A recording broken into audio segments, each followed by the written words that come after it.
Secretary General, you have the floor. Thank you so much, Jen. And yes, indeed, I'm over 35. I hope that's okay. This is why we're trying to reach out to engage you, youth. Welcome. We are very much excited to have this webinar in our aim to engage the youth more closely with CITES. Of course, everything that we do at CITES is for youth, because if you think about it, when we talk about sustainable use of wildlife, conservation of wildlife, and the whole purpose and aim of regulating trade in wildlife, it has to do to ensure that all of these species of flora and fauna that are listed on CITES are there for you in the future. So we very much are working for you, and we hope that you will become more and more engaged. You're going to learn a lot about CITES in this meeting. And you're also going to hear about some exciting events that are happening both in Geneva and in Washington, D.C. for World Wildlife Day that we celebrate on the 3rd of March.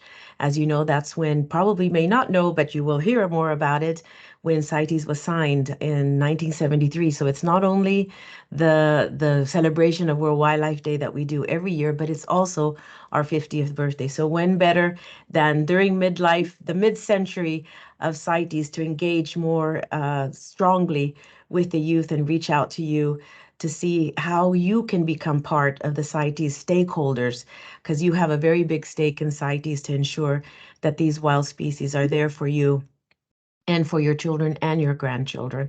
So welcome to all of you from all over. I'm really excited that we're able to do this, to engage you here on this webinar. And please feel free to use the chat, give your points of view, and ask questions. We hope to engage you more closely also during the celebrations, but in this week, as you know, we have COPs every 3 years, the Conference of the Parties, the meetings of the Conference of the Parties, and we would love it that you would learn more about CITES, be more engaged with CITES during these 3 years until we have the next COP, and have much more representation of youth at the Conference of the Parties, at the meeting, the main meeting of CITES, where decisions are taken, and we can hear your voices loud and clear, that the parties can listen to your voices loud and clear. So that's all from my side. Welcome. So happy to see you. Good luck to all of you. Thanks, Jen, and the other Secretariat members who have organized this and who will be giving you lots of information. Feel free to contact us and let us know your views and any questions you may have. Have a great webinar. Nice to see you all. Thank you so much, Secretary General, for your inspiring words and for your welcome. It's great. I think we're all hyped for the rest of the webinar. I'll now take a few minutes to mention our objectives for the webinar. As you might know, the Secretariat it's been an important goal for the Secretariat to get the youth a bit more involved in the convention, to get the convention a bit more accessible as well. And yeah, CITES is such an interesting convention because, of course, it deals with conservation at such a broad scale, and conservation in itself is already very complex, but it's even more complex when it's with so many countries and different rules and legislations, right? So I think it's a great place to learn really about conservation and how complex it can be, and about all the factors that factor in. And I think because we wanted to make it more accessible to the youth, we've had many very valuable discussions with different youth networks, and also some youths at the last COP in Panama. By the way, some of them are here, so I'll take this opportunity to thank them for the time and for the investment that they made. But anyway, so we had those discussions and we came up with the idea of the webinar, and we think it's a good start to introduce the convention to you and to explain the work that we do. So also we have World Wildlife Day, as the Secretary General mentioned, and that's just under a month. So we wanted to get this webinar kind of there before, because there's so many opportunities to get involved in that. So this is kind of a pre-launch networking event. And so we're hoping to have a more official one with interpretation in English, Spanish, and French as well in the future. So that will happen. All right, so we're hoping that this webinar will allow you to learn more about the convention, that hopefully will spark your interest, and maybe you'll want to get involved in some way. So let's start unpacking this convention with the first presentation by Sophie Flensburg. Sophie, I'll let you introduce yourself, and the floor is yours. Thank you so much, and welcome everybody, and thank you for being with us this afternoon or morning or evening or whatever it is, wherever you are.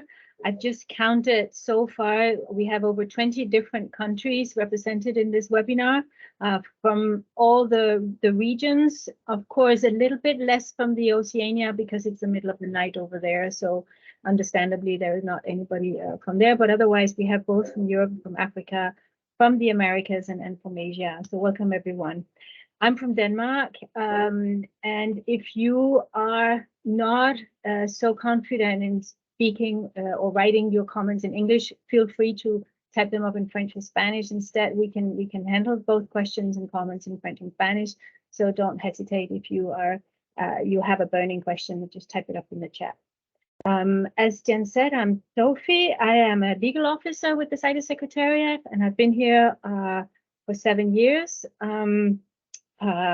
And I've been given this daunting task to unpack the convention in about 15 minutes, which is going to be a little bit difficult, considering that we have 50 years of history, 38,000 species of animals and plants, and 23 million trade records to cover in 15 minutes. But I'll do my best and invite you to explore further any questions you might have on our website, and we'll give you the link on the last slide. Perhaps, Haruko, if you would mind putting on the presentation on the screen so that our friends around the world can follow the presentation on the screen as well. Yeah, let's move directly into the Discovering CITES slide. What are we going to talk about? What is it? How does it work? Give you some facts about global wildlife trade, both the authorized as well as the illegal trade.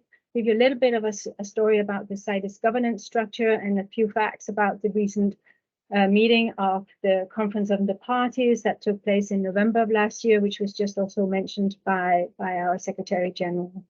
So that's what we're going to try to cover in the next 15 minutes. So CITES, the full name of CITES is the Convention on International Trade in Endangered Species of Wild Fauna and Flora. And I have to say that this title is a little bit misleading in the sense that not all species covered by our convention are indeed endangered, but they could be endangered. They could be threatened to become endangered, and this is the reason why they are being regulated. Trade in these species is being regulated by the convention. So also I should come back to this issue about what are the species that we regulate under CITES. I'll come back to that in a little while. As was mentioned by our Secretary General, the convention was signed in March 73, but it was actually first proposed in the 60s. At that time, it was sort of relatively new to discuss regulation of international wildlife trade for conservation purposes.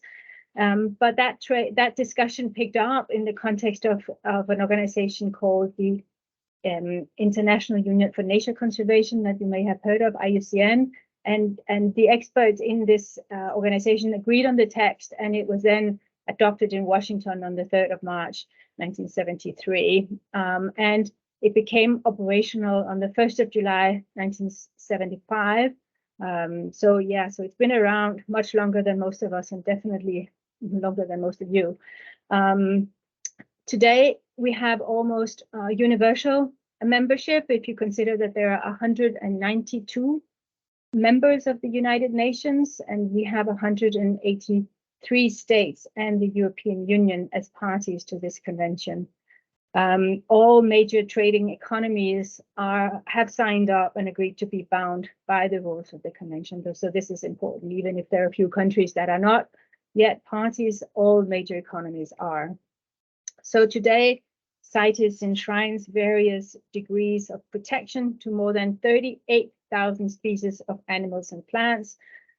So these are wild species to be found in the nature, and whether these are traded as live specimens, as fur coats, or dried herbs. And we'll come back to what exactly the convention regulates in the next few slides. Please move on.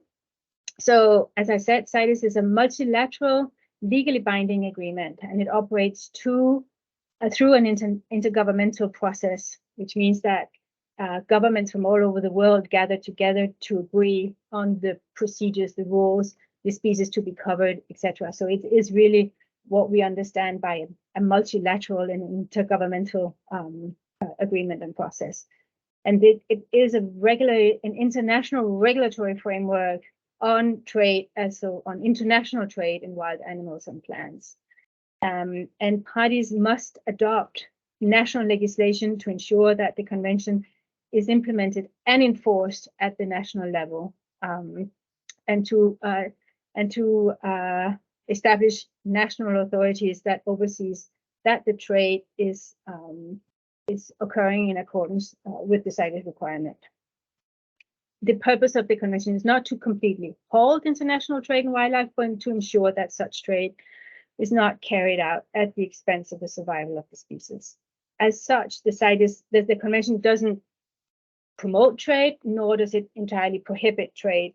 It basically tries to foster sustainable use of all wild fauna and flora that can benefit both people and groups whose livelihoods depend on wildlife and on the conservation of species. Next slide, please. So the aim of CITES is to ensure that wild fauna and flora in international trade are not exploited unsustainably by keeping this trade legal, sustainable, and traceable.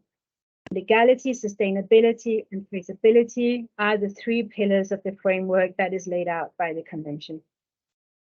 I can explain a little bit more what this means. Trade must be legal, meaning that what is being traded, which is what we call specimen in CITES, must have been obtained in accordance with national laws and regulations for the protection of wild fauna and flora. And this must be confirmed before trade can be authorized. This is what we call a legal acquisition finding. There must be some evidence that what is taken in the wild and being proposed for export has been taken legally. There must also be an evidence of sustainability. It must be confirmed that there is a science-based non-detriment finding, which is basically a risk assessment, and this must confirm that the trade is sustainable and will not be detrimental to the survival of the species in the wild. And this must take account to the role of the species in its ecosystem. So it's a risk assessment in the terms of would this species be at risk if we authorize this trade? Is the question that is being answered by the non-detriment finding, where it would look at different threats to that particular species and different the role in the ecosystem, etc., etc. And finally, it must be ensured that that the trade can be traced through the issuance and control of appropriate permits and certificates, and we'll come back to that now in the next slide. So please, the scope of the convention is sort of very comprehensive. It regulates all trade in the sense that it regulates all cross-border movements of the species, as well as take in the high seas, so beyond any country, in areas that belongs to no country. So both what's being taken in a country, but also what's being taken outside the control of any country. And it would regulate import and export, but also re-export. And this means that it's not only the first time that a specimen is taken in the wild that it's covered by the convention. It's also covered every time it's being re-exported, which means that the trade is regulated all the way from the forest, savanna, or the sea where the specimen has been taken until the final product. Well, we will see a few examples of products a little bit later. And when we talk about specimens in the context of CITES, it can be a whole animal or plant, live or dead, but it can also be parts of that or something that has derived from that, such as a finished product or even an ingredient or a timber that is being exported for being transformed into flooring or other timber products. Next slide, please. So I've mentioned the 38,000 species that are covered by CITES, and these species are included in 3 different appendices. Species that are subject to CITES, which are included in Appendix 1, are considered to be endangered and threatened with extinction, and therefore commercial trade is prohibited. Trade can be authorized in exceptional circumstances, for instance, for research or other scientific purposes. We have about 3% of the species that are included in this Appendix 1. So it's a very small minority of the species. Species included in Appendix 2, which is the vast majority, almost 97%, are considered as being at risk of becoming endangered unless trade is regulated. They are not endangered today, but could become so in the future if conservation and trade is not managed in a sustainable manner. And then we have some species in Appendix 3, less than 1%, which are not threatened or endangered at a global level, but one country has put in place rules to protect the species and desires other countries to monitor the trade. And this can help understand the levels of trade and may lead to a future inclusion in Appendix 2. So what are we talking about? Let's look at some of the species on the next slide, please. Here are some examples of the 38,000 species that we've mentioned. As you can see, examples of species in Appendix 1. There is a parrot, there's a macaw, ara macaw.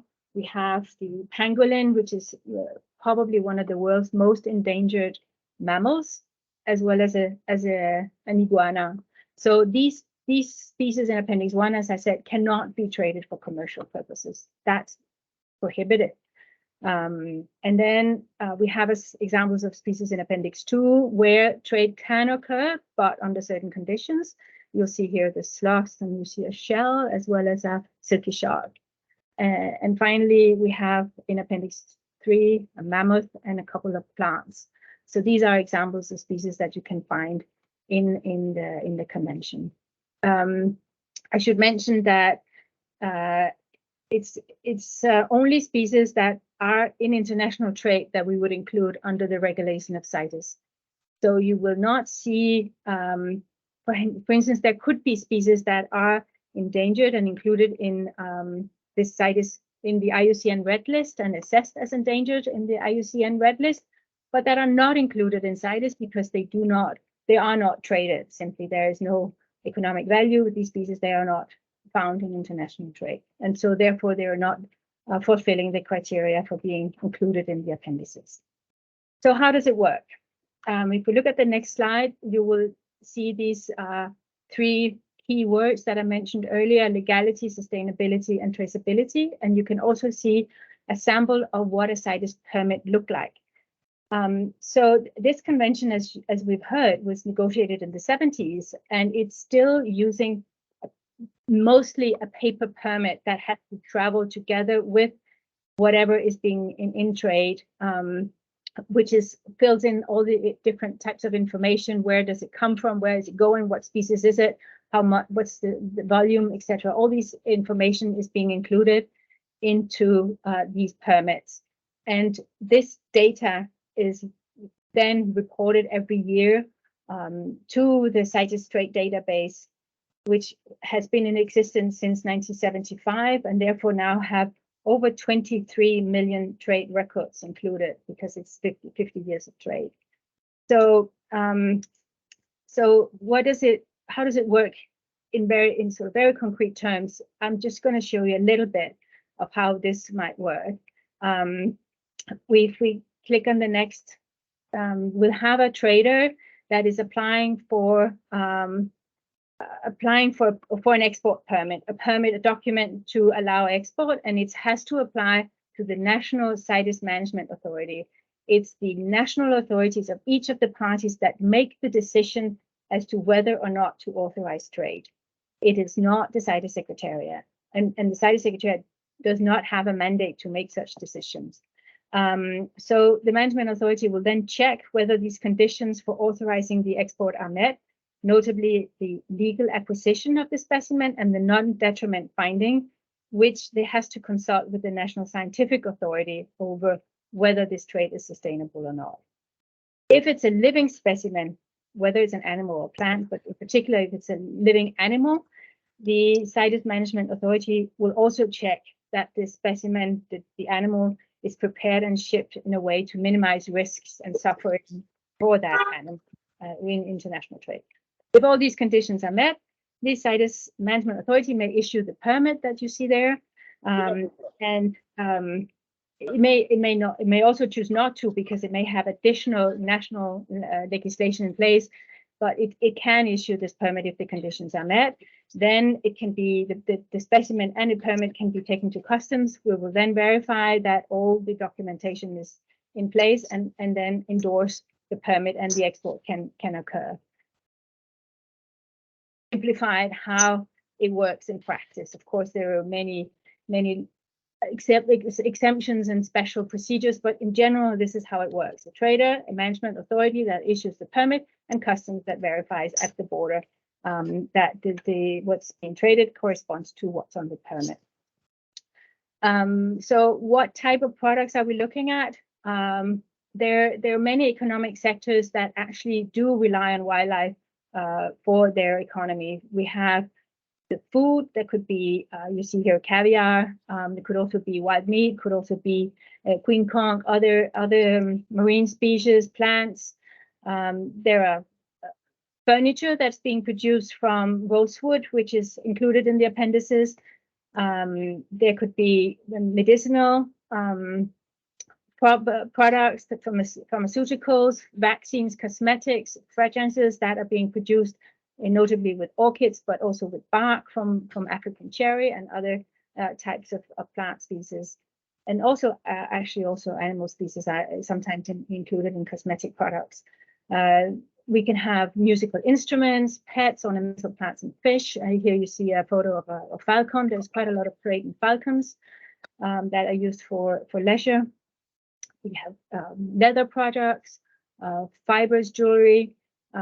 Finally, there's what we call a non-consumption use, which is for aquariums, botanical gardens, safaris, where you go to the country and look at the animals at safari.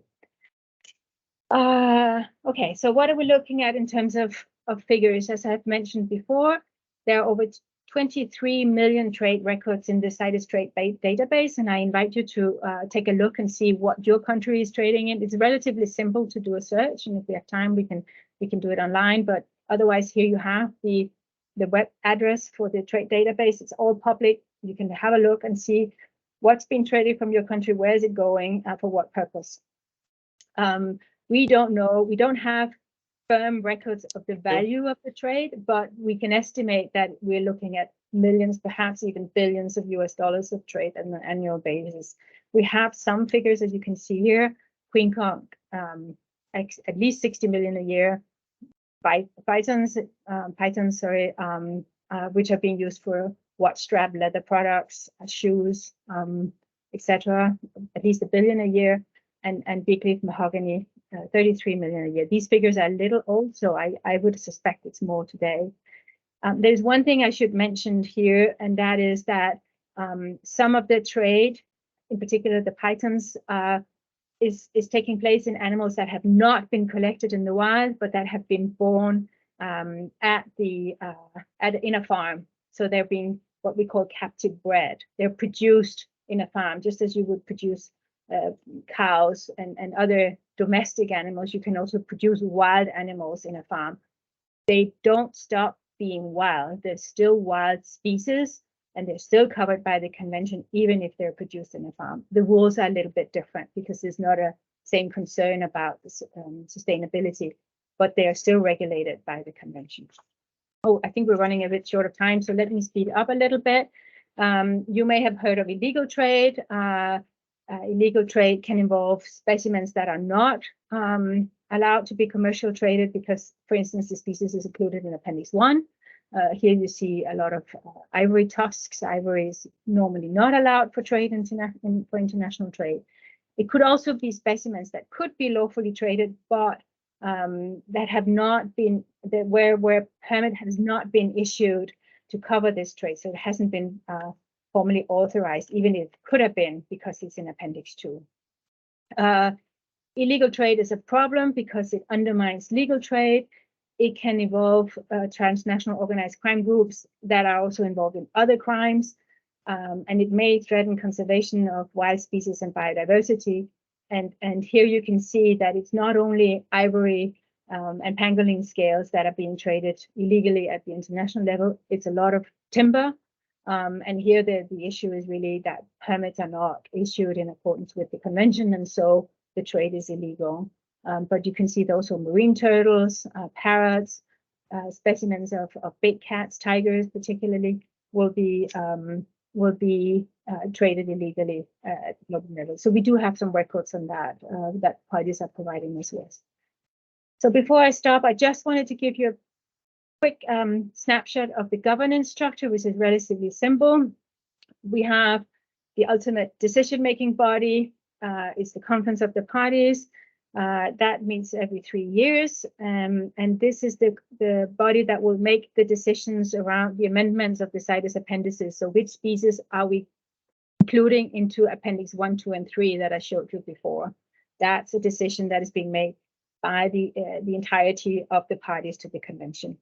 In between these conference meetings of the Conference of the Parties every 3 years, there is a standing committee, and there are two scientific bodies, the Plants Committee and the Animals Committee, and each of these committees meet every year to provide advice to the COP and to the parties on how to implement the convention.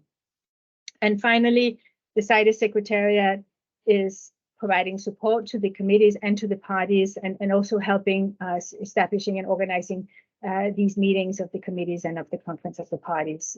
So we provide advice and assistance to parties and to the governing bodies of the convention and the committees of the convention. So we have a bit of a dual role here.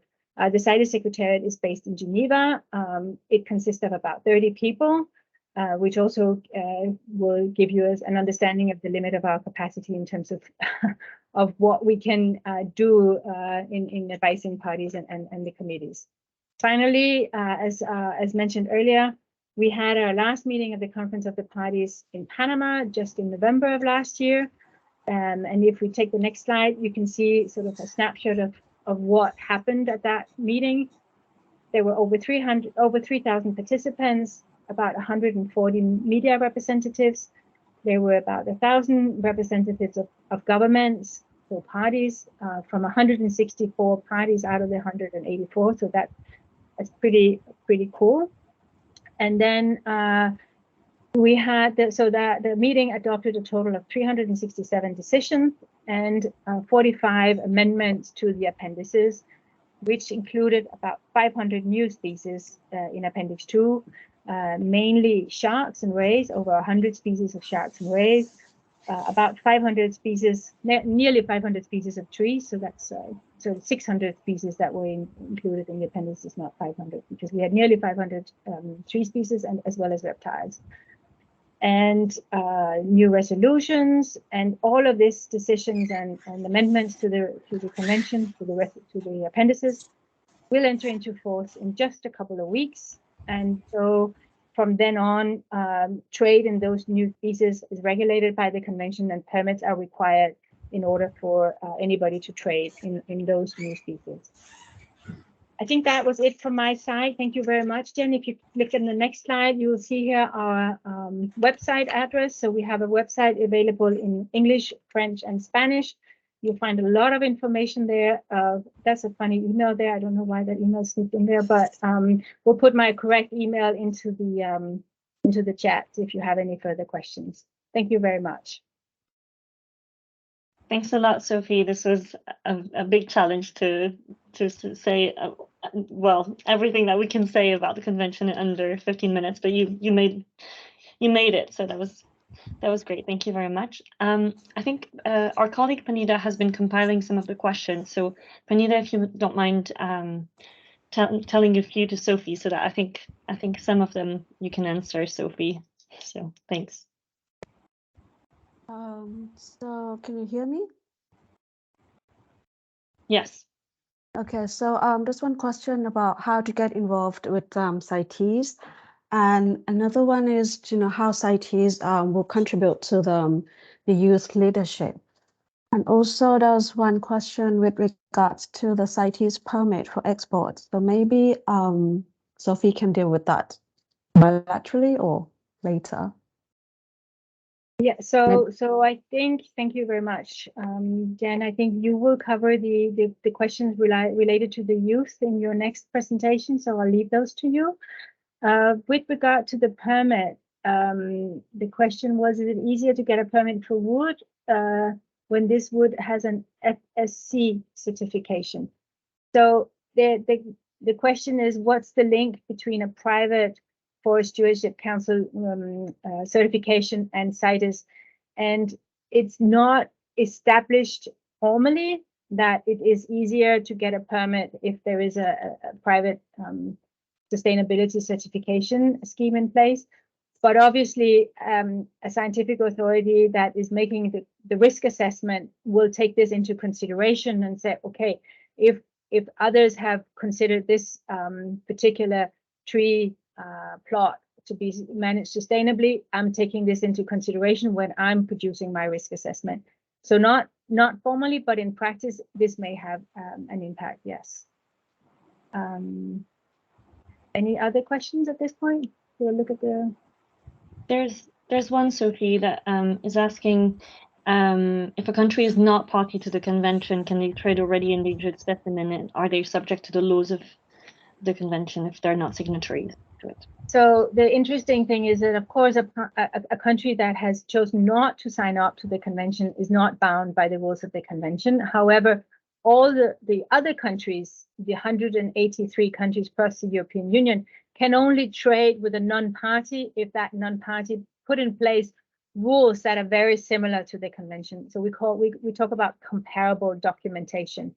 So in essence, no, they're not bound by the convention, but in reality, they can only trade if they produce similar documentation as to what is required by the convention, i.e. the risk assessment and the legal acquisition. So yes and no. Thank you. Thanks a lot, Sophie. Lots of questions, actually. There was a hand up just before. I don't know if someone would want to take the floor to ask the question. If not, then I can also ask. There's two more questions, Sophie. Is there a legal difference between trade for research and pet trade? And then what are the plans in place for youth participation in CITES negotiations? I guess that I can cover myself after. So what the distinction we are making in the context of CITES in terms of purpose is whether the trade is for commercial purposes or not. And if its trade is for commercial purposes, yes, the rules are slightly different than it is for research.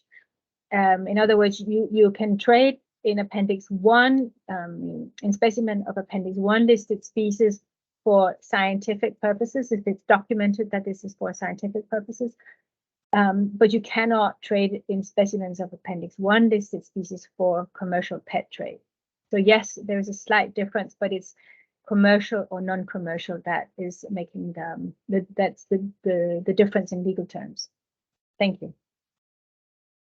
Thanks a lot, Sophie, for this. I think we can then move on to my presentation about opportunities, because I think that would cover a few answers, a few of the questions, at least in the chat. So yeah, if Haruko, you can put the slides up. Thank you so much. All right, so there are many ways that, of course, CITES can benefit from a youth network and from youth involvement, but it can only work for youth if they get benefits to it too, right? So there's plenty of really interesting opportunities within the convention that I'm going to talk about a bit now. So if we could get to the next slide, please. Thank you.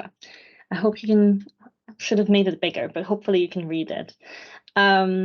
So first of all, I guess being in a youth network allows for a lot of different experiences to happen and to develop a lot of skills, right? So I listed a few that is, you know, leadership from working together and coordination, teamwork, communication and social media work is a big one as well within the convention and of course in everywhere now. There's graphic design, which is also a field with important field in communication, but then there's also lots of events that are happening in CITES. With the one that's next month, the World Wildlife Day is one of them, and there's loads of events all across the globe for that specifically as well. So there's public speaking in the event. So basically, a youth network could be could develop the skills that you would want to develop in it. So I think hopefully it would be very open and made for you, and then whatever you would want to develop in it, you could just say, you know, let's organize this event and then develop the skills that that you would need to do that, right? So there's that, and then there's also networking opportunities, as you probably know, and I've seen in the chat actually, it made me smile because it's very nice that people can get talking and have like-minded people enthused about conservation, and they can exchange ideas and collaborate. So I think the aim for, or at least the opportunities there could be to have a platform, a global platform where youth from different regions could discuss ideas or collaborate on some events, or be it locally or internationally as well. And so hopefully this can be a starting point where you can connect, and you can also connect with other organizations, because CITES has a lot of connections with different NGOs and also governments. And so I think a youth network within CITES would have the option to have those contacts, and we could be the bridge between youth and all those organizations too, and organize other webinars, for example, to learn more about these organizations. Or there's plenty of options there. At the national level too, there's because CITES has, as Sophie explained, each signatory to CITES has a scientific authority and a management authority. So we're dealing with these two, and actually I think it's very interesting to see how the Secretariat, what is the Secretariat's role with them. And we actually have a youth here, Wykit, who has some valuable experience just witnessing how that happened, what the role of the Secretariat is. And he came to the last COP as well. And so if you don't mind raising your hand, and if you would want to share your experience a bit, that would be super helpful, and I think really interesting for others to hear. If you're around, of course.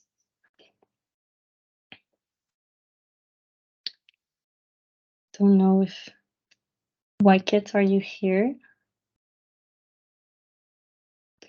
Otherwise, I'll just raise your hand when you're ready, and then I can move on to the next points in the meantime. So yeah, there's a really interesting role that CITES plays, and could be with governments, but also scientifically, that which is a really interesting part as well. And I feel like just within the Secretariat as well, there's different units. There's a science unit, there's a legal unit, and there's the outreach and projects unit. So there's many different opportunities to learn different things. And so, oh, I can read in the chat that Wicked is stuck in the waiting room. I'll rescue him right away. Well, let's see. I can't see him here. Hopefully, colleagues gonna. Well, in the meantime, let's see if my colleagues can help with that. In the meantime, if anyone else has anyone else attended any CITES COP and would like to share their experience and yeah, tell us how that was for them, please raise your hand if you're interested in sharing.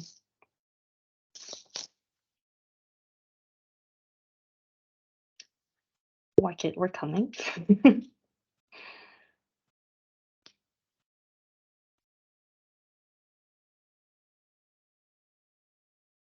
Otherwise,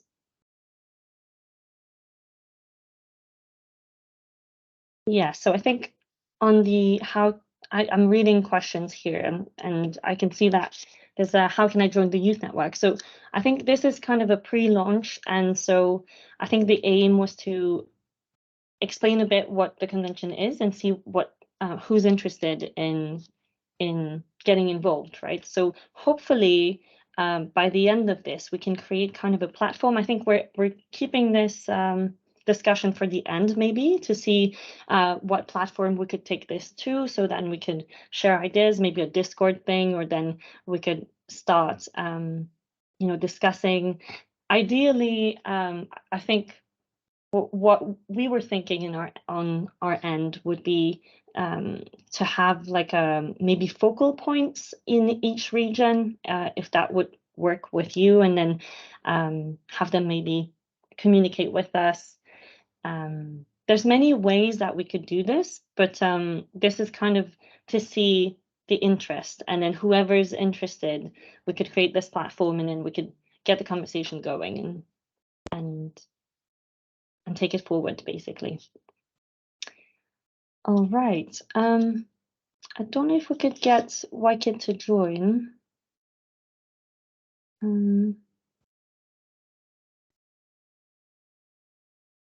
me read.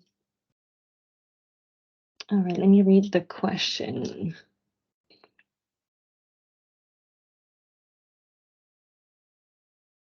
All right, so I think, oh, Wicked's here, great. So I'll actually, Wicked, are you with us? Sorry that you were stuck in the lobby. Thanks so much for being here. I was just saying that because you were at COP and you've witnessed a bit the role of CITES and the Secretariat, I was wondering if you wanted to say a few words about your experience there and how that benefited you, or what was your experience, basically. Yeah. Sorry, I think I was at the old link just now. Can you guys hear me? Yes. Nice. Yeah, so I think it was a great opportunity to see the different governments collaborating with one another. I think that this CITES Youth Network will be amazing and I think that everyone should join it if you believe in protecting flora and fauna globally. I think that my experience in Panama at COP19 was great because one, of the networking, two, because I get to meet many different youths there with many different perspectives on conserving wildlife. There are many future decision makers in the room as well. There were many side events. I think the side events allowed me to think outside of the box a little, because there were many subject matter experts from the different industries, different sectors, working at different scales. So I think the side events is a must go to. There was also, so it was long, about 10, 12-hour plus days at a COP. So it's not an easy thing, but I think that it has been very fulfilling. Yeah, so a lot of learning opportunities, more than just something that you're working on. So for me, I was working on songbirds, but it was way more than songbirds. We get to hear about sharks, we get to hear about rhinos, we get to hear about fishes. So there's so many things, right? The different plants, turtles. So yeah, I think trying to get used to the international proceedings for a international conference was a little challenging at first, but slowly you get used to it, and you see and you understand why there are certain processes in place. So apart from that, I think when you get to a COP, there's also the cultural aspect. You get to experience the different countries' culture. You also get to learn from other people. You get to see the different national attires that they wear. Yeah, and so I think as a youth, I think being present and having a presence at the COP is very important. And so I think for those reasons, I think I strongly encourage all youths to join this CITES Youth Network. Back to you, Jennifer. Thanks so much for sharing. And you're so right, the networking opportunities and all the side events as well. It's great opportunities, and I think it makes it very concrete as well to see how it works and see all those people working together, which is very nice to see. If there's anyone else that has who wants to share experiences, or please feel free to just raise your hand, and we would be happy to give you the floor. Otherwise, in the meantime, I've seen questions as well. I think, Sophie, this one might be for you. I'm not sure. So the question is, can CITES provide incentives for some of the countries with more numbers of wildlife in Appendix 1? Incentives, yeah. So this, I guess the question is, can we help countries? Can we assist countries in protecting their species that are included in Appendix 1, given that they cannot trade in those species because they are included in Appendix 1? I think this goes a little bit beyond the mandate of the convention, and would be more other agencies that would provide support for conservation, pure conservation, and not support for sustainable and legal and well managed safe trade, which is what we provide support for. I'm not sure I've answered the question. Perhaps the colleague or the person who asked the question would want to clarify or give us a little bit more detail. Thank you. Hello. Yes, can hear you. Yes, this is Charles. I'm the one who asked the question. You realize some of the people or the countries in Southern Africa, they are having a lot of elephants. Elephants are everywhere. You find them on the streets. They have a lot of ivory. They cannot trade. Now, I believe for us to be able to pay the rangers, to pay the local community to embrace the conservation, because now they look at these elephants as a menace, as a problem. So in my own opinion, I would wish if we can look for support, as you suggested, we look for support for these countries so that even the local communities can agree, okay? Or if we can agree, maybe we donate to other countries who, the numbers are overwhelming. That's my submission. I wish CITES you could do that. Thank you. Thank you for clarifying your question, and definitely we are with you on that, and we have undertaken and started a project on trying to find resources for sustainable financing for wildlife conservation, which is part of what will be discussed at our event in Washington later, early March, not later this month, but early March. So we fully understand the issue that countries with many elephants are faced with, and we are also suggesting, we have a mandate from the recent meeting of the Conference of the Parties organize a dialogue meeting to discuss this in further detail among the range states for African elephants. So that is something we're looking to organize early next year. So the issue you're raising is definitely an important one, and one that is completely on our radar. Thank you. Thank you so much for the response. Thanks a lot for the question. Thanks, Sophie, for answering them. I think we'll move on to our next bit. As you mentioned, there's a big event for CITES, which is the World Wildlife Day, and our colleague David will be explaining all about it now. So I'll leave the floor to you, David, so that you can tell us all about it. Hi, everyone. Good to see you all here. Thanks for joining in. I hope you're getting the impression that we are pleased you're here. We are very much pleased you're here because CITES is a very effective and a strong convention. It's powerful, it's well respected, it's one of the oldest multilateral environmental agreements. It has teeth to enforce what it does, but it is only as strong as the people that work on it. And those people will be you in the future. And consequently, we want to help as much as possible for you to inform yourselves, to understand it better, for you to see how it works and see how you can fit into it. You have all heard about the triple planetary crisis that is going on at the moment of climate change, pollution and nature. Those really can't be separated. Because climate change is having a huge impact on nature. Nature has a huge impact on mitigating climate change. So there are plenty of opportunities here to make a difference. CITES gives you that ability to make a difference to the issues that are of concern and the issues that are troubling us at a global level at the moment. One of the first big things that opportunities to get involved is, as Jen was mentioning, World Wildlife Day. Now, CITES Secretariat is the organizer of the UN International World Wildlife Day.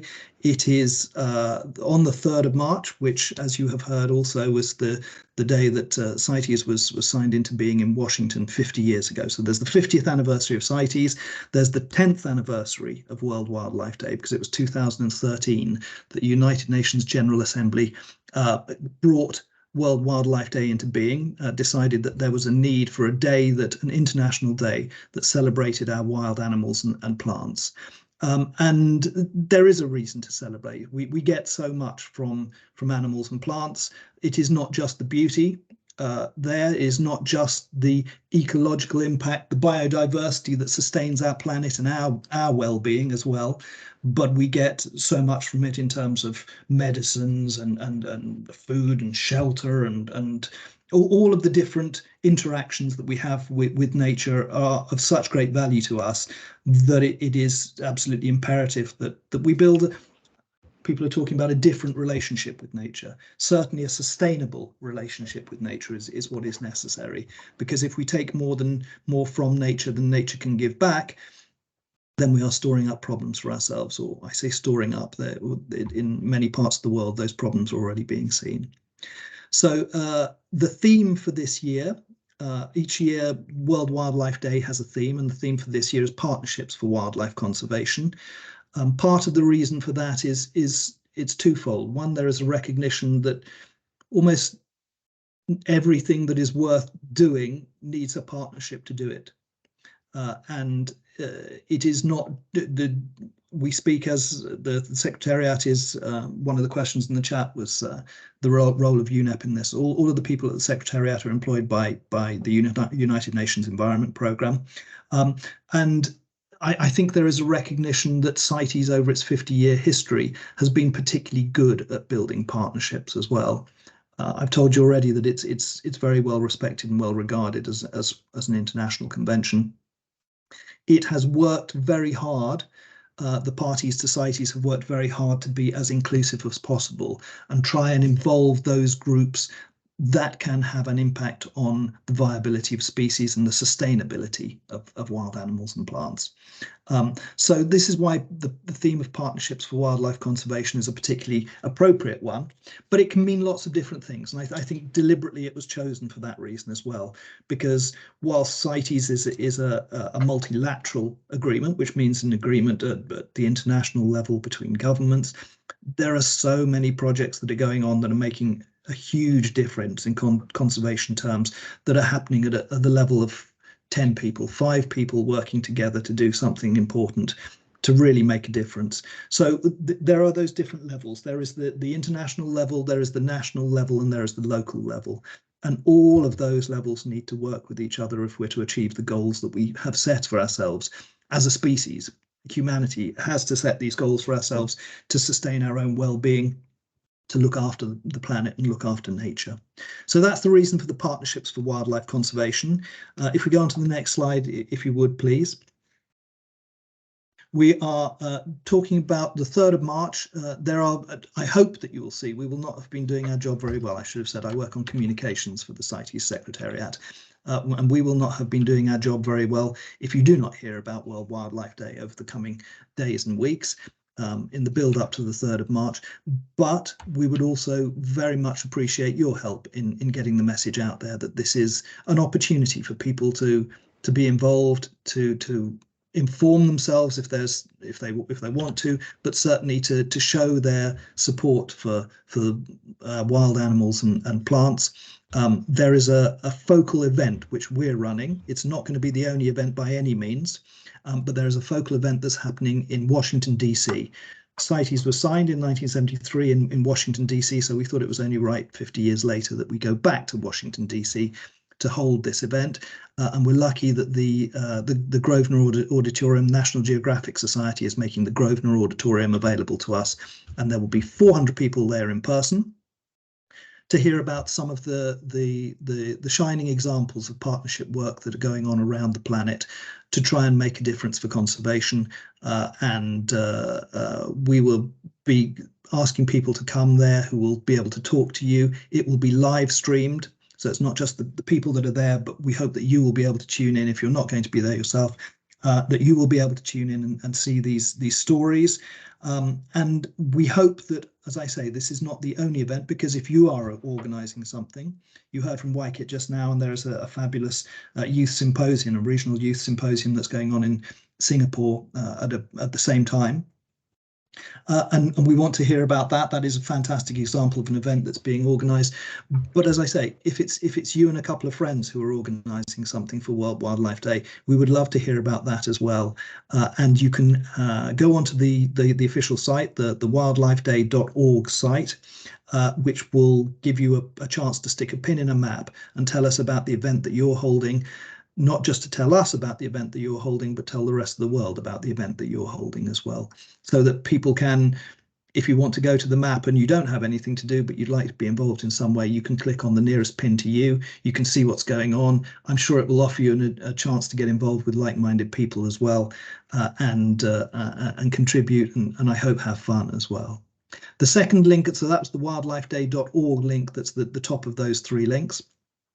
The second one is the streaming link for our event that's coming out of Washington. So you will see and hear more from Yvonne Higuero, Secretary General, at that event. You'll hear more from some other distinguished people as well. You will hear more from people who are working across the board in all sorts of different projects, fabulous projects that I hope will be inspirational when you see them as well, and give you ideas for things that you might be able to do as well, or organizations that you might want to get involved with as well. So that's the Wildlife Day live stream that will come out. That's happening at 10 o'clock Washington time on the 3rd of March, 10 a.m. Please, if you can, let people know about it via your own networks, to let them know that that's going on. Let them know that wildlifeday.org is there as a resource for you to go to, find out a little bit more about, find out what events are on for Wildlife Day as well. The third one is kind of internal to us as the kind of the people who have even greater interest in World Wildlife Day, and that's a Trello board that's got all sorts of assets on it, which has got photographs, it's got videos, because there's some kind of cool 1-minute videos that you can share as well, that just get across the idea of what is this year's theme, what's the point of World Wildlife Day, and what are the opportunities for you to get involved and make a difference as well. So if we pop onto the next one as well, next slide, please. this is some of the assets that are on there, or some of the images that you're on there. And as long as you're using these in the context of World Wildlife Day, we would be pleased for you to use them to either give a shout out to the event that's going to take place in Washington, or to use them in the context of World Wildlife Day to let people know that you are supporting it, that it's something that you think is important, it's something that you think is worth their time as well. So there's this one, and I'll let my colleague just scroll through them if you like. So there are a few here. There's this World Wildlife Day, there's CITES at 50 there as well. There's also the backdrop that you can see behind me. There's the backdrop that is being used that a very talented Spanish designer, a young Spanish designer named Xavi did. There's the backdrop that I'm using for the chat, or Zoom you can use it on, or Teams, or whatever you want. If you yourself are interested in colouring, or you have any younger brothers and sisters, there's a little bit there that you can download as well. So all of these are there for you as assets to use and share around with your networks. We would hope very much that you would let people know about this. We'd hope very much you use the hashtags around them so we can get some movement on this and try and get people to notice it as an issue. We are also asking people to send us videos, whatever you want. Tell us about things that you're involved in. Tell us about projects that you know about that you think are worth sharing with a broader audience. Send us messages just to say happy 50th to us, or happy World Wildlife Day to everyone out there. If you want to record a little video for us, we'd be very pleased. We're going to showcase some of those videos as well. So you can either share it with us directly through the CITES or the World Wildlife Day Instagram account, or send them to us via the World Wildlife Day email address, which has already been provided and will be pinned and shared some more. So this is one of the first big events that we have, and we thought we would like to share with you as a potential youth network members. We want you to be involved very much. It is an act of self-interest on the convention's part as well. We need you to be involved. And World Wildlife Day is a kick-off event that you can be involved in, but there will be others. We will provide a roadmap from here as well, and we will come back to this to talk about next steps, because we're so pleased to see you all. We want to capture that enthusiasm and make sure that this doesn't just drift off again. So please, we'll talk about more steps to this, but we will provide you with some other events that we hope will be interesting for you to get involved in as well. And we will certainly be here to talk to you and answer any questions that you've got, not just on this webinar, but you can share them with us in any way you want, via email or social media channels, and we will undertake to get back to you. Thanks a lot, David. I see that some people are asking for emails, and I'll just take this opportunity because I realized that we passed on now. It's past 4, so in case people have to leave or anything, yes, we do have your emails, and if you don't want us to contact you, then please send us an email and let us know. But otherwise, yes, we can contact you by email, and then we can discuss as well which platforms we can move on to after this. Sophie, I see your hand up. Go ahead, you have the floor. Thank you, and sorry, I think we're running a little bit out of short of time, but I just wanted to mention that in addition to the event in Washington, we will have an event in Geneva on the day as well in the morning, and it's going to be similar to what will happen in Washington, but much smaller scale. It will take place in the Jardin Botanique in Geneva, and if there are anybody on this webinar that is in Switzerland or around Geneva, please let us know in the chat, because we will be keen to invite you to be present at the event in Geneva. It will be, as I said, at the 3rd of March in the morning, and it will be a short event and then a little bit of a celebration. That's all. Thank you. Thank you, Sophie. I see a hand up. You, Granta, go ahead. You have the floor. Thank you very much, Jennifer, and it's great to see the group here, and also a big thanks to the CITES Secretariat for their leadership in convening this youth webinar.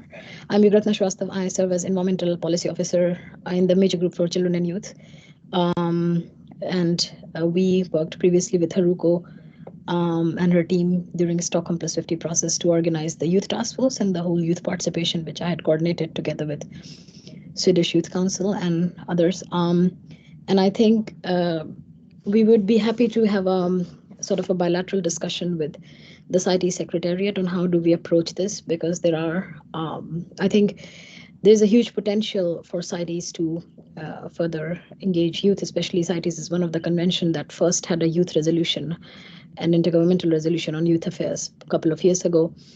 And recognizing that there are existing networks and constituencies in the UN space that work on this, prominently the Global Youth Biodiversity Network, among others that are also part of MGCY. So we'd be happy to set up a conversation and discuss. Especially, we'd like to see a network which is youth-led, where young people self-organize and determine how they want to engage, as opposed to the UN organizing young people. So that would be one of our, and we know that we are united in that intention with you. So that's one of the things we'd like to explore.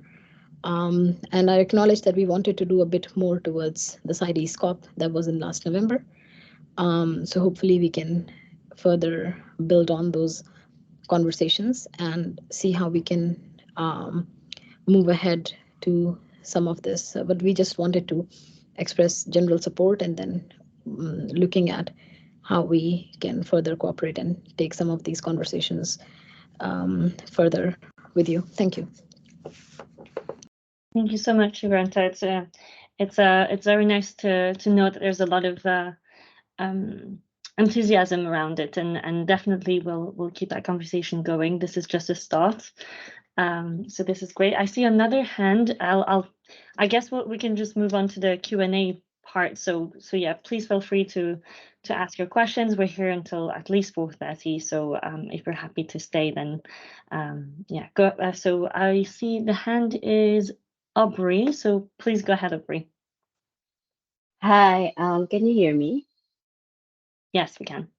Okay, hi. I'm just gonna raise this important question because it seems to be buried in a series of chats. So, for the Convention on Biological Diversity, there's this Global Youth Biodiversity Network, or GYBN, that pushes for youth to be involved in the decision-making process, both at the international level and the national level. So now, I know that this CITES Youth Network is still at its infancy. So we're still gauging where we want to go. But I would like to ask, how can youth be part of the decision-making process in CITES? Is it something that this platform is aiming to do? Thank you so much for your question. I think this is a great question for you, Sophie. Maybe you can expand a bit on this, but I think yes. The quick answer would be that we really would like to go there. But yeah, Sophie, if you wanted to say more, go ahead. So as you were saying rightly, the youth network is early stages. So we are still to define exactly how we want to, as a group, engage the youth in the decision-making process. For now, which you have also quoted, the resolution is encouraging parties to include youth in their decision, in their delegations to the Conference of the Parties and other meetings of CITES, and that's as far as it's been taken until now. Obviously, this is a decision that has to be put to the COP. How do you want to engage with other major stakeholder groups, such as youth, in addition to what's already in the resolution? So what the Secretariat is doing now is to sort of demonstrate that there is an active youth community out there that would be interested in participating more actively in and more engaged in CITES processes. And once we have sort of demonstrated this, we can take it the step further that you are mentioning. I see that David also wanted to comment on this. Thank you. Thanks. Yes, I did. And I think it was a very important point that was made there. I mean, what we are here to support you, but we do not see this as a network that is imposed upon a youth network by the Secretariat in any way. We are very much hoping that it's something that you will determine how things move forward. that it again, as I said with strength earlier on, it will only be as strong as the people who are involved in it. We are here because there is a mandate to engage further with youth. More than that, there is an imperative to do this for CITES to continue to be as strong and effective as it has been in the past 50 years through into the next 50 years. So we would also be here to support you as you return to us to suggest things that you wanted, the ways that you wanted to be structured, the things that you wanted to be involved in. And yes, of course, the convention exists at the moment. It is a strong and very well written convention, but that is not to say that the youth network itself cannot raise some of these issues, and it can suggest ways of moving forward, the role that it would like to play in the future. And of course, that would ultimately, it would have to come back to the ultimate decision-making body, the meeting of the Conference of the Parties, to ratify this and to determine the future structure. But this is going to be your youth network. It's going to be up to you to decide what priorities you place on different things, how you want to work, and how you want to move forward. So it is a little bit pushing it back to you. It is saying that we are here to support. The Secretariat will support you and hope to provide you with the information that you need. But we are also not expecting it to be us that determines the way that the network moves forward. Thanks a lot, David. I see that there's another hand up. Jakub, please go ahead. Hello. I have a question. If CITES are also offering concrete help for some people, because I had an opportunity to meet a headman of Lacandan people in Lacandan rainforest in Mexico, and conserving this rainforest, and of course helping to support the biodiversity. So the question is, if from CITES there is some possibility to help to these people, because I tried, but of course it's a bit difficult for me, also from Czech Republic, it's far away. So if there is some possibility in this case, thank you. I'm not sure I understood your question. Sorry. Do you mean in what way? Oh, sorry, David, I think might have the answer. Go ahead. I'll happily try and tackle this one if you like. It is not, as you get to know better and the convention and the way it works, the Secretariat people that you are talking to here, we are here to work for and with the parties to CITES. So CITES provides the regulations around international trade in the species that are listed. It is not what you're talking about there. It seems to me would be more something that you would need to approach an NGO about. It's not, we don't have a bank account that says we're going to help this person or that person. We are driven by the decisions that are made by the Conference of the Parties, by the 183, 184 parties to CITES. So it is not a mechanism by which grants can be given. It is a mechanism whereby the regulations around international trade are determined. That's what makes it strong and powerful. The Secretariat in particular makes sure that it tries to be as impartial as possible and deals and serves properly the parties to CITES, but it is not in the business of providing grants to people. We certainly, as I say, we certainly have the mandate that is provided to us from the Conference of the Party, and that mandate is to work on halting and reversing biodiversity loss, to regulate this international trade in the 38,000 plus species that we're talking about. But as you get a little bit more familiar, you'll see we have a lot. We work on the social media channels from the communication side, and there is a misinterpretation sometimes as to what CITES does. Why does CITES allow this? Why do you let that happen? Why can't you fund this? We are, one of the strengths of it is that it is 184 of the 183 of the world's countries plus the European Union getting together and agreeing to be bound by a set of regulations. That's what makes it so strong and powerful and such a great conservation tool. But it isn't, if what you're looking for is a grant-making body or a foundation to give money out. That's not what we do. we're about conservation through regulation. And as I say, I hope and I think that you will find that that is a great strength. Okay, thank you. So I understood also some mediation to help increase the know about this thing could be possible. Yes, thank you for your answer. Thanks a lot, Jakub. I see another hand up. Maddie, would you like to take the floor? Hi. Yeah, I was just wondering, so you said that you have our emails, so would you like reach out using those for any like further events if you knew? And then also, would there be like a specific age range you were thinking of when you say youth? Is it like under 18 or like, do you have a specific thing for that? Thanks, Maddie, for a question. I'll take that one.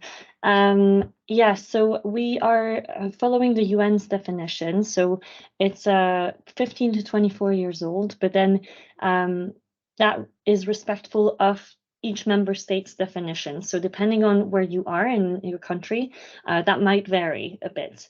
So I think the target audience would be that for the network. And then for communicating with you, I think this is a great question because I think it would be great to open that discussion now about what would be the next platform to go on, because I feel like emails might be a bit restricting in the way that it doesn't really allow for lots of comments and everything. So I had in mind Discord, but I don't know if that would suit everyone or if that would work for everyone. So please feel free to come and have a discussion about this now. So then once we agree on a platform, then I can send out an email to all of you with the link to the server or something like that. So then we can connect there and take it from there.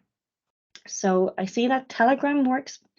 Priska, would you like to say how that would work? Because I'm not sure. Go ahead, have the floor if you would like, or yes. Thank you so much. Yeah, so we use Telegram. I'm part of the GYBN network, and we do have Telegram. That's what we use the most. I mean, we used to use WhatsApp, but then WhatsApp is restricted because I think it has a limitation in terms of numbers of members you can have. But then Telegram has about, I think you can go up to 200,000, and there are different things that you can do. So that has been working in our network. And within the Telegram group as well, you can create like subgroups as well. So yeah.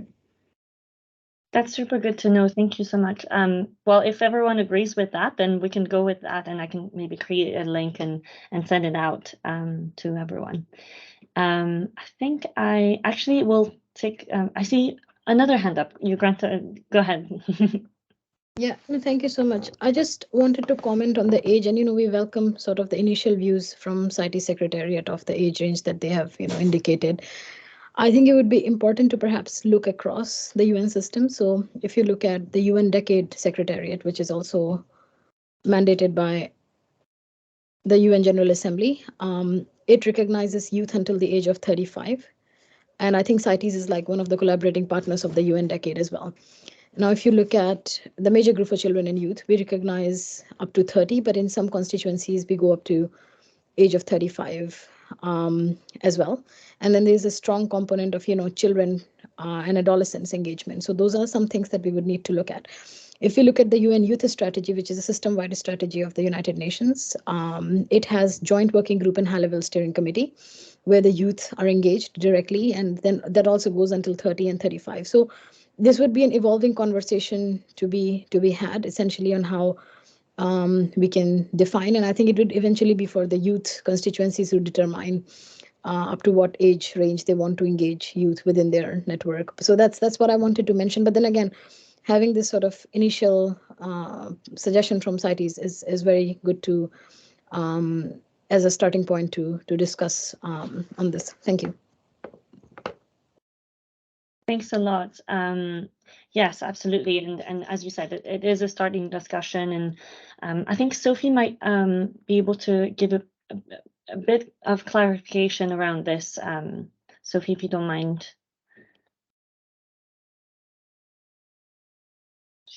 We are all young at heart. I know that's not what you were expecting me to say.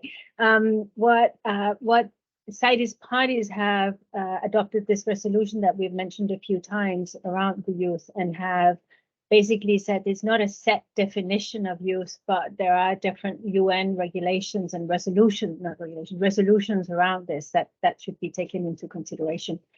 I think in the I was just trying to find the resolution. It's a 17.2, and I think we're talking about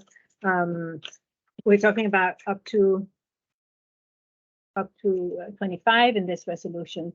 But I think it's more for the youth network to determine what they would think would be appropriate to include as lower age and higher age. And then it would be for the Conference of the Parties, in case there were more detailed provisions that were going to be proposed and established, the Conference of the Parties would have to agree to those. So I very much welcome the comments by Ugratna that sort of says that there are UN resolutions and there is a decade around this, and we will take this into consideration, obviously, and I think the Youth Network should take these established texts into consideration as well. I hope that answers what the question you had, Jen. Thank you. Yes, thanks a lot, Sophie. Actually, I won't let you go just yet, because there's another really interesting question that you might be able to answer, which is from Carlos, and he is saying that he's from Zimbabwe, and he's saying that his country is contemplating pulling out of CITES, and if that means that them as youth will be part of the convention still. So yeah, if you could expand on that. I think that's a very hypothetical question, and I'd rather not go there, because I'd rather hope that Zimbabwe will not be successful in pulling out of the convention. And we would hope that the youth may be helping in convincing the government not to pull out of the convention. And this is exactly why we're putting in place these initiatives that I mentioned earlier on with regard to finding sustainable financing for wildlife conservation, which is an issue in the Southern Africa, as we know. So I don't see the need for answering the question right now, and I hope that Carlos would continue to be engaged in wildlife conservation, irrespective of whether his government is pulling out of the convention or not. Thank you. Thanks a lot, Sophie. I'll just take this opportunity as well, because I'm thinking there's a lot of people that are already in youth networks and a lot of people that are not necessarily. And so I think it would be interesting to hear a bit what it's like to be in one, and what different lessons that have been learned being in one. And I'm thinking of Alan from GYBN, because we've had a few discussions around this, and I think you would have some interesting inputs on this. So would you like to raise your hand and take the floor if you're around, Alan?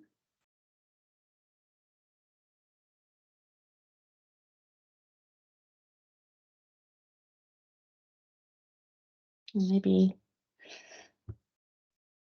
he's not there anymore, but otherwise, if anyone else would like to share some inputs about being in a youth network, things that we could take in for this one, interesting comments, or please feel free. Otherwise, what I'm thinking of as well. Oh, Rahim, I see that you're part of a few. Would you like to take the floor and share your experience?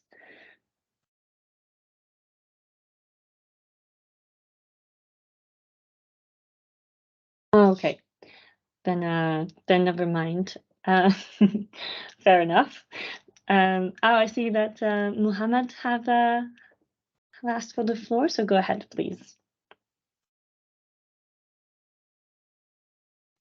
So hi, I'm from the Global Youth Biodiversity Network as well, the Singapore chapter.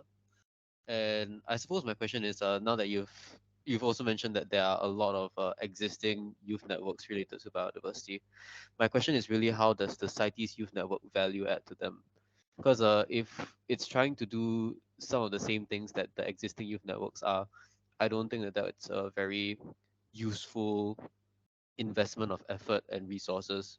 So do you see certain gaps in what the current youth networks are currently doing, and a possible gap that the CITES Youth Network can capitalize on? Thanks so much for your question. I think maybe David would be good for this answer. Thank you. There is no criticism of the other youth networks. I think that when we talk about, I talked earlier on about the theme for World Wildlife Day as partnerships for wildlife conservation, and I think those partnerships hold just as true for youth networks as they do for the other for the international, the national, and the local partnerships that we've been talking about. I think there is a specific role for the CITES Youth Network to play around CITES, around making its voice heard within one of, as I've said, one of the oldest and most powerful of the multilateral environmental agreements. So CITES as itself, in itself as a convention, has a good reputation internationally. It's perceived to be strong. It's perceived to be of great value. I think one of the comments that was made at the recent conference of the parties was, if CITES didn't exist, you'd have to invent it, because the work that it does is necessary and valuable. And if you believe that CITES is necessary and valuable, then you must believe that the youth network for CITES is necessary and valuable as well, because it is necessary for all the reasons that you've heard today, that it is a way of involving a section of society that is essential to have that involvement from them. It is essential to hear your voice. It is essential that you become involved, so that you carry it on to the next generations. That in itself is reason enough for me for a CITES Youth Network. But there is a contribution that is to be made on the broader global stage to the discussions that are being held around biodiversity, conservation, and the work towards contributing towards the other challenges that we face at the moment. There are some very important goals that we need to reach. Some of them have a goal date of 2030. Some of them go further out than that. Whatever dates you choose, whatever goals you choose, there need to be the people there in place to make sure that we achieve those, and we are all counting on that. Without that, we face some very, very, very serious challenges in the future. Thanks, David, and I hope David answered your question. I see that we are at 4:30 now, CET. So, I mean, if my colleagues are still happy to stay for a bit longer, then I guess we can continue those questions. Otherwise, please feel free to say. But we have a question. We have a hand up from Priska. I think that was the first one. So go ahead, and then we can have Aubrey and Rifa. All right, thank you so much. Yeah, I wanted to respond to your question about our experiences being part of youth networks. I've been part of GYBN, the Global Youth Biodiversity Network, for about more than 5 years now. And in terms of like how it works, I mean, it's great to have these youth networks, especially under these like big conventions, and where we get to participate in decision making, that could potentially change laws and have such impact. I understand CITES works a little bit different when it comes to other conventions because of the decision-making bodies, and definitely interested in how, especially when this youth network is formulated, in terms of impact and influence on the decisions, that will be interesting. So the GYBN, it's been existing for more than 10 years now. As a steering committee, and then within the steering committee, you have your focal points, and different people leading different, work tracks as well. And then under that, you now have chapters as well, because in as much as you are a global network, different countries have different experiences, so you can't be in every country all the time. So we have chapters that now are led by chapter coordinators, and the chapter coordinators, these are just people who are interested in biodiversity, and they come together, create their own teams, create their own steering committees in their countries, and they lead activities, initiatives to engage young people in those countries. And they work with their governments as well, because of influencing, I mean, some be coming from the Western world, coming to Africa and trying to influence. So it's best if people from those countries communicate with their decision makers. And then we also have regional coordinators, the regional coordinator for GYBN Africa.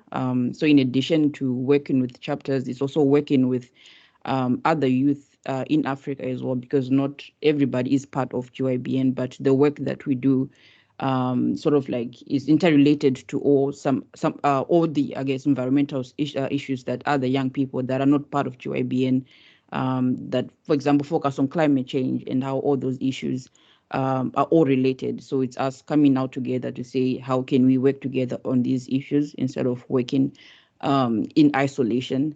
So yeah, I think like what you Gretna was kind of like saying is like, I think just leaning in on like people who have been like coordinating or working with these networks at this like global stages, just kind of like asking how to build this network as well. And because I'm very interested in seeing this, this is something that has been, I think, been just discussed among us, like why doesn't CITES have a youth network? So I'm quite happy to see that this is happening. And it's also important to have, like, especially young people having a network formed in the country. For example, like what this person I'm also from Zimbabwe, so that question of Zimbabwe pulling out, I've written a blog about it, and it's very unlikely that Zimbabwe will pull out. But those are some of the issues that, as young people, like if you see like it's beneficial for Zimbabwe to stay in the SRT, so you're working with your government officials to ensure that they're aware about these issues and why they should stay under the convention. So yeah, in summary, that is basically how the network works. So yeah, thank you. Thanks a lot, Priska. This was very helpful, and I think it's nice to hear about how it works in other places, especially GYBN, because it's such a big and coordinated network. So thanks for that. I will give now the floor to Aubrey and then Rifa. Hi again. David mentioned earlier that it is CITES mandate to engage with youth. So for them to have youth representation during the process. Sorry, Aubrey, could you repeat your question, because I think it was breaking up and I couldn't hear.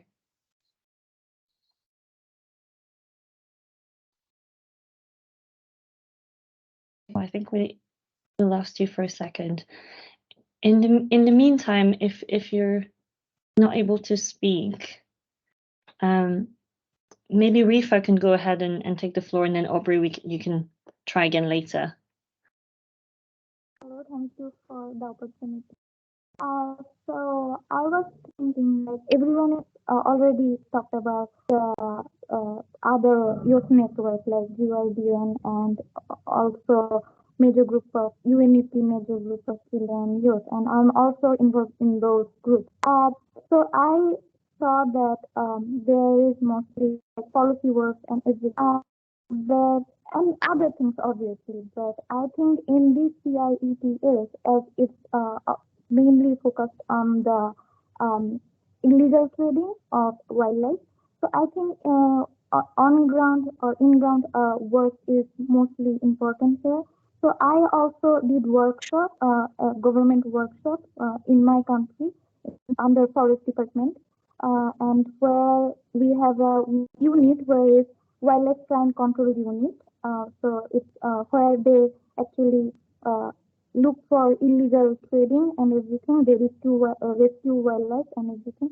So in there also many youth actually work as volunteers, but they are grassroots root level people like youth. So I think if we have national coordinator and we can actually connect those volunteers with CITES, then they also will feel motivated, and also they can will involve and know how to do things better, even though maybe some are working with government WCCU, but I think it will be like a great opportunity for them too, and for like if nationally the youth can connect with CIETS if they're in the opportunity. That's it.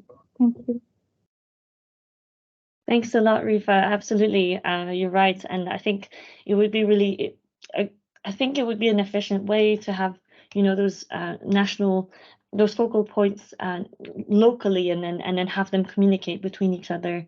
I think that would be quite powerful, because locally, some of you have already a lot of contacts and have a lot of impact already. So I think we could use that for sure to make it as efficient as it can be, and to start something. Thanks a lot. Aubrey, would you like to try again with your mic and see if we can hear you? Hi, can you hear me clearly now? Yes. Okay, sorry about that. So David mentioned earlier that it is CITES mandate to engage with youth. Does this also mean that the country delegations for the convention are also required to have like a youth representation in their delegation? Or is it something that this youth network can push or lobby for? So I think they're not required, but we strongly encourage them to get the youth involved. David, I'm sure you have plenty of things that you can interesting input as well. So go ahead. You've just had both Sophie and I hit the paste button on the resolution that was adopted by the Conference of the Parties. What it is, it encourages parties to go down that route, and I think it would be entirely reasonable for any youth network to approach the national authorities in whichever country you happen to be in. To see if you can have a dialogue with them, and I personally, I think it would be great to see even more youth representatives appearing on the delegation lists for the countries. But that is a matter for the countries themselves, for the parties themselves to decide. But certainly, you can read from the resolution.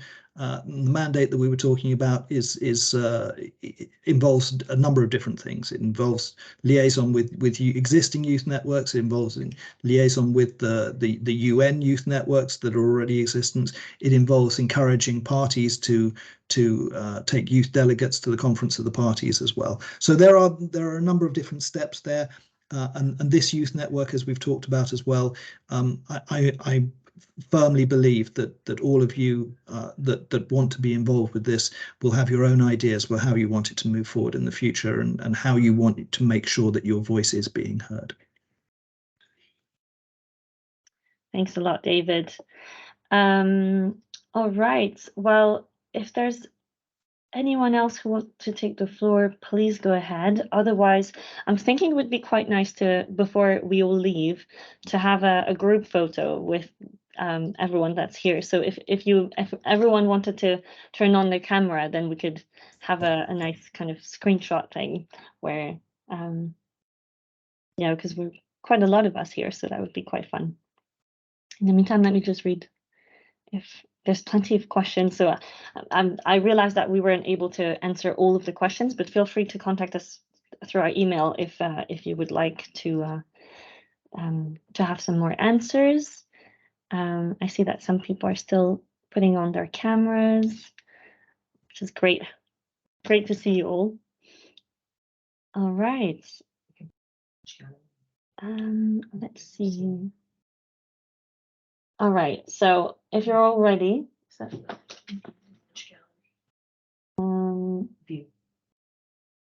here we go. I'm trying to put all the.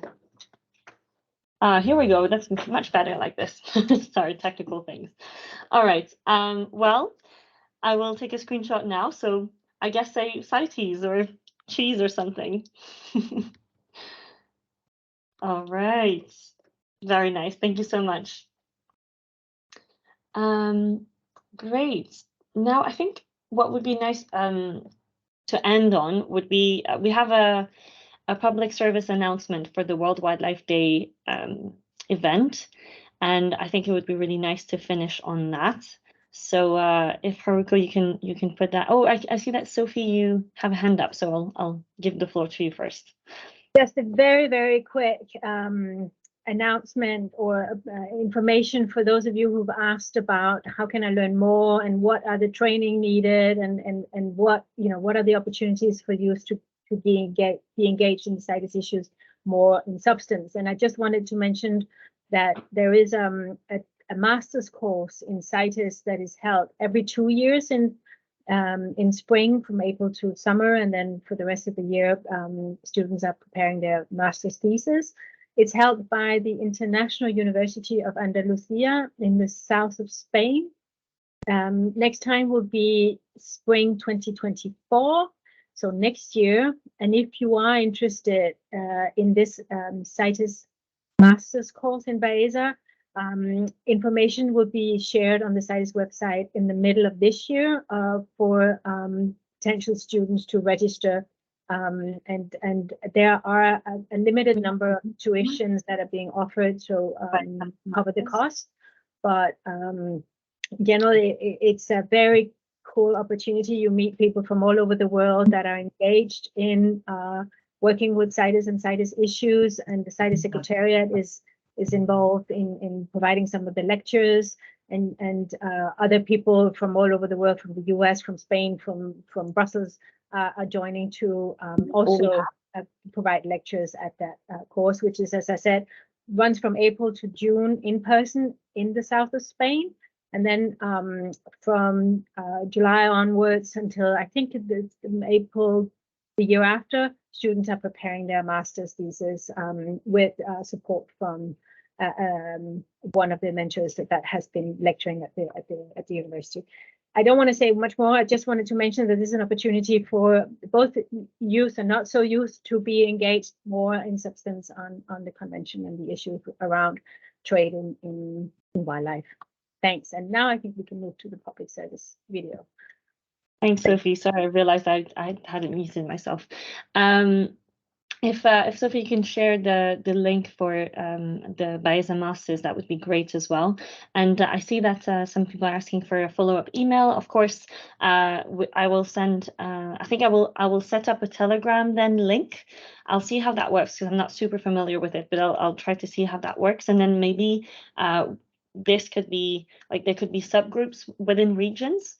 I don't know how you would like it to work. Obviously, we want it to be very open and take suggestions. Maybe the conversation could be continued there as well, where there could be a section for questions where we could try to answer them, and another section where things can be organized, like little events for World Wildlife Day, or just actions that you would like to take if you feel like you would want to get involved in that. So of course there will be a follow-up, and I think now we've said everything, and I mean there's always more to say, but I think now we can finish this webinar with the public service announcement video. And thank you all so much for attending this webinar and for asking so many questions and being so involved.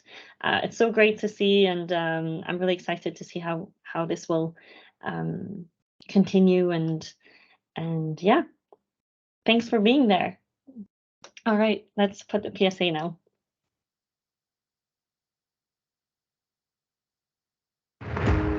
World Wildlife Day is a celebration of the planet's wild animals and plants.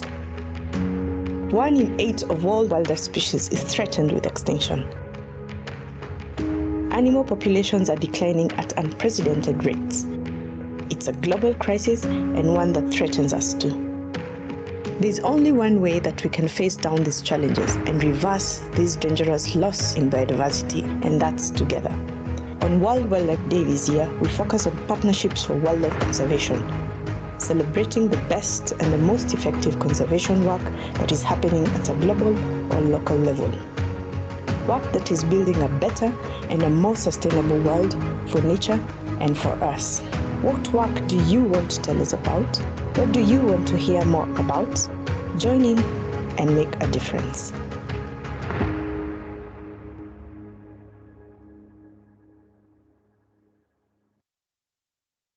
Hope you like this.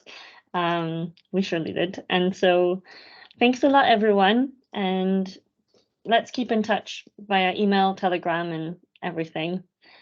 Thanks a lot for your involvement, and have a nice rest of your day or night, or wherever you are, rest of the day. All right. Bye. Bye. Thanks, everyone. Bye. Thanks, everyone. Bye.